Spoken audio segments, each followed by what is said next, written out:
Ambassador Kretel seemed confused. But we have brought gifts, advanced technology to share with your primitive world. What kind of technology? General Rodriguez asked. The aliens proudly began their demonstration. They showed off faster-than-light communication devices that could send messages across the galaxy instantly. They displayed energy shields that could protect entire cities. They presented food machines that could create any meal from basic materials. The humans watched politely and clapped at the right moments. "Very impressive," Mary Collins said. "Would you like to see some of our technology?" Dr. Watson pulled out her phone and showed it to Ambassador Kretel. "This is a communication device. I can talk to anyone on Earth instantly. I can also play games, order food, watch movies, read books, and access all of human knowledge." The ambassador stared at the small device. "How do you power such advanced technology?" "I plug it into the wall when the battery gets low," Dr. Watson said cheerfully. "The wall?" "Yeah, we have electricity everywhere. Powers everything." Ambassador Kretel looked at his advisors. They seemed as confused as he was. General Rodriguez pulled out his tablet. "We use these for military planning, real-time battlefield information, satellite imagery, communication with troops anywhere on the planet." "But how do you manufacture such devices?" one of the alien advisors asked. "Factories. We make millions of them. Pretty much everyone has one."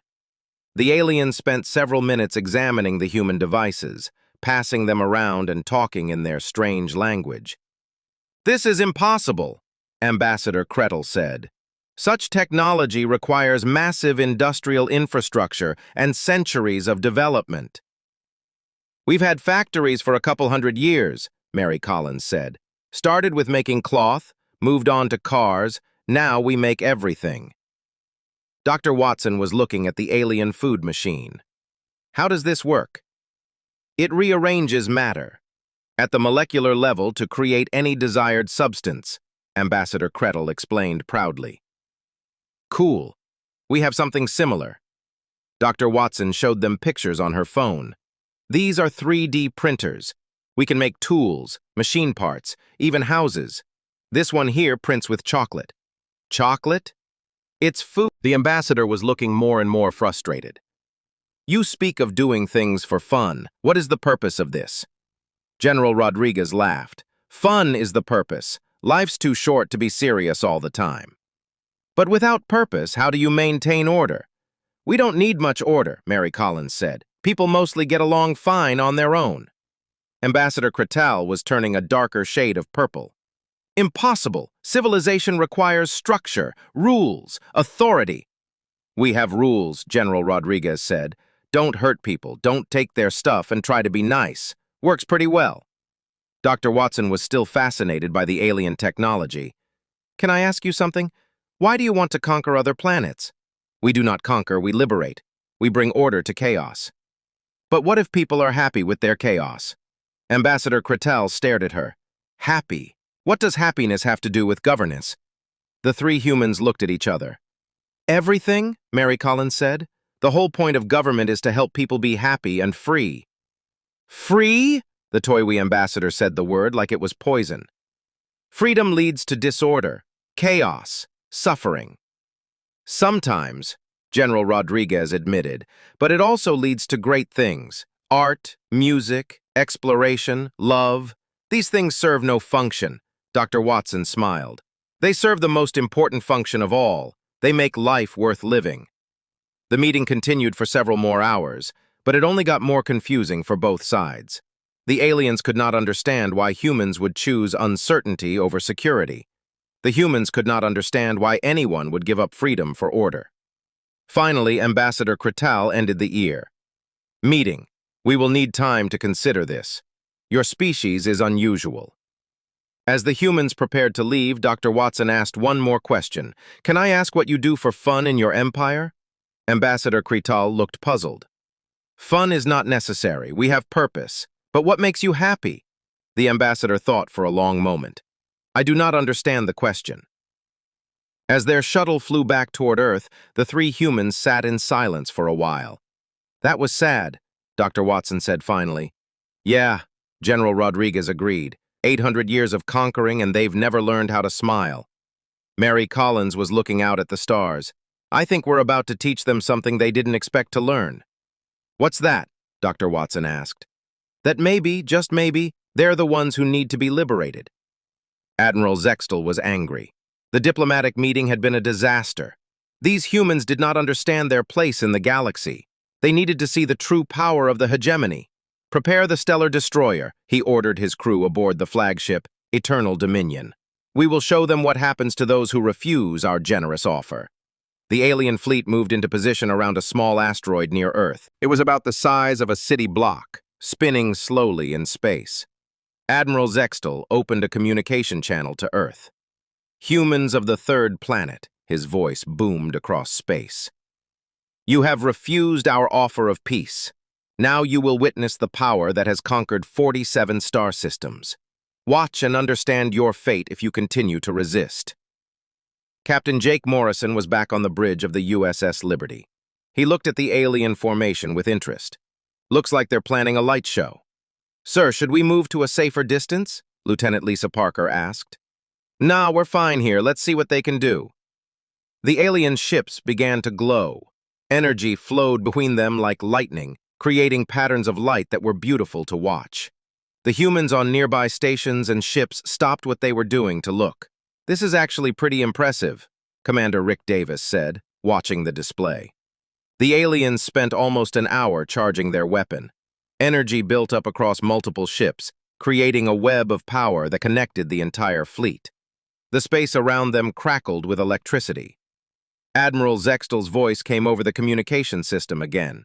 Behold the stellar destroyer, the same weapon that reduced the Korthak rebellion to dust, the same force that shattered the defenses of Zerion Prime.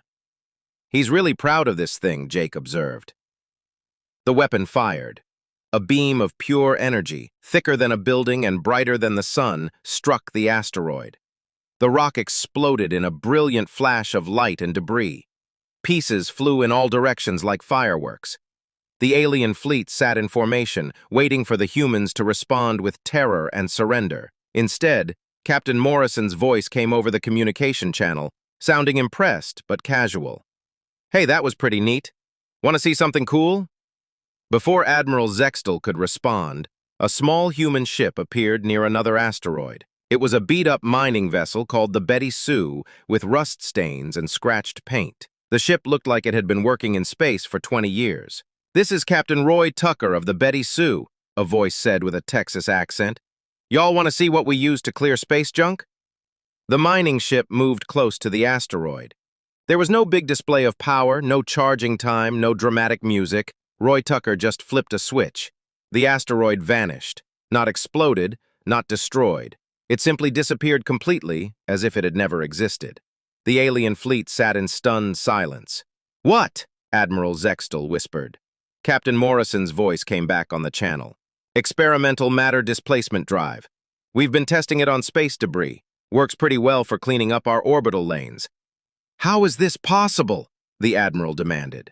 Oh, it's not that complicated. A new voice joined the conversation. This is Dr. Sarah Kim. I invented the device. It uses quantum field manipulation to displace matter into parallel dimensional space. Basically, we just move things somewhere else. Dr. Kim spoke like she was explaining how to change a flat tire. Her voice was cheerful and excited, the way people sound when they get to talk about their favorite hobby. The tricky part was getting the calculations right, she continued. Took us about 6 months to work out the math.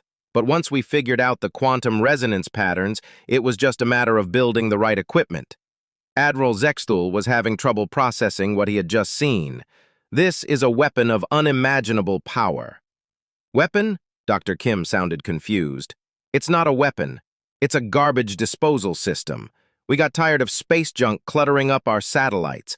But the military applications, I guess you could use it as a weapon, Dr. Kim said thoughtfully. But that would be kind of wasteful. It's much better for cleaning things up. Captain Roy Tucker's voice came back on the line. Hell, we use smaller versions of these things back home to clear tree stumps. Real handy for construction work. The alien leadership was having an emergency meeting on their flagship.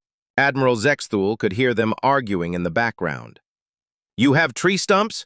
One of the aliens asked weakly. Sure do. Big old things. Hard to dig out with regular equipment. Sarah's machine makes it easy. Just point and click, and they're gone. Dr. Kim was getting more excited. We're working on a bigger version for asteroid mining. Should be able to move entire mountains if we get the power requirements right. Mountains? Admiral Zexthul asked. Well, small mountains, maybe hills. We want to terraform Mars, and it would be easier if we could move some of the rock around. Lieutenant Parker was watching the alien fleet through the Liberty sensors. Sir, I think they're having some kind of breakdown over there. Jake looked at the readings. Several alien ships were moving erratically, and their communication channels were full of panicked chatter.